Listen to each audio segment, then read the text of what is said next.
Welcome back. We have spent the last few episodes peeling back the layers of our history, war, displacement, and the golden mask we were to survive. But as we look at those wounds, we have to talk about the medicine.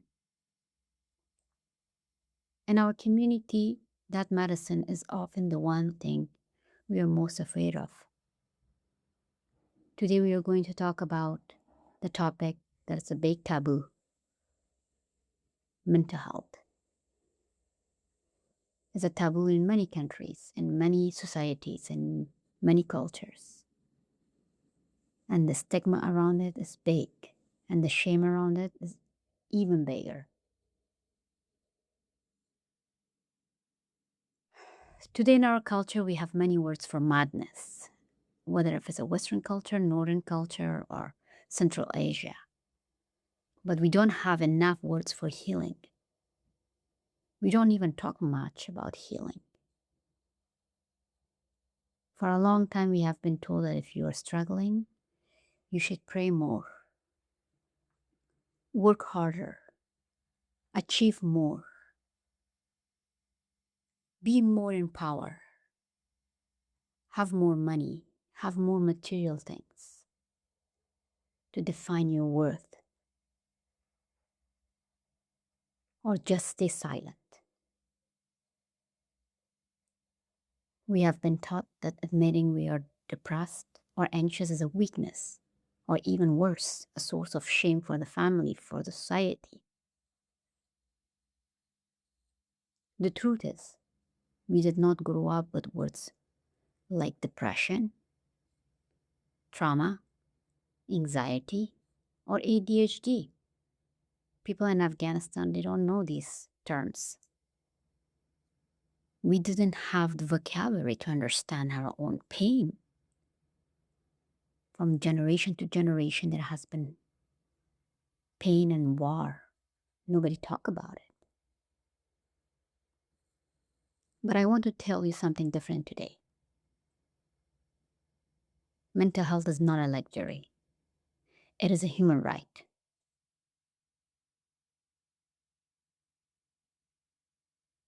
As someone who works with and within the system and advocates for survivors, I see the result of staying silent every single day. When we don't deal with our trauma, it doesn't just disappear. It transforms. It turns into anger. It turns into physical illness.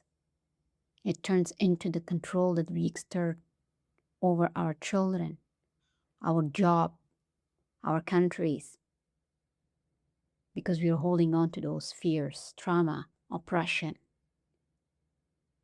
And what we do, we want it to control. When we get a job, when we get in a position, we want to control. And most of the time, people are not aware of it. Redefining strength means realizing that suffering in silence is not a badge of honor. True strength is having the courage to say, I'm not okay. I need support. It takes more power to face your internal demands with a therapist or a counselor than it does to bury them under a mask of perfection. True strength lays in being vulnerable. I do understand. People shame you if you are vulnerable, if you show vulnerability. And unfortunately, sometimes people take advantage of that. But let's be honest about the reality of this step. We have to question who actually has access to therapy, who can afford it. How do we even begin to navigate a complex medical system when we are already overwhelmed? These are systematic barriers that we cannot ignore.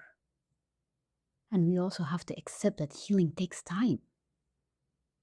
It doesn't happen overnight.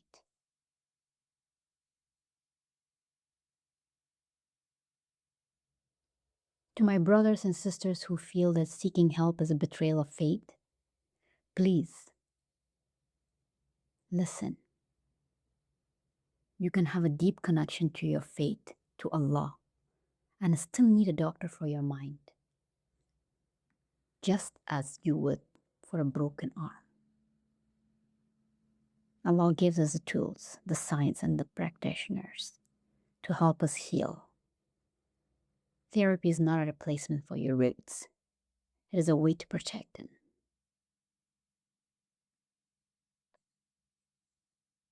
Thank you for being brave enough to sit with this topic today. Moving beyond shame means realizing that your mind deserves the same cares as your heart.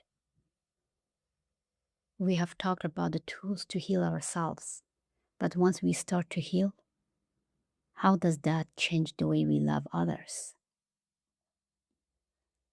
In our next episode, we are going to dive into a topic we rarely discuss openly: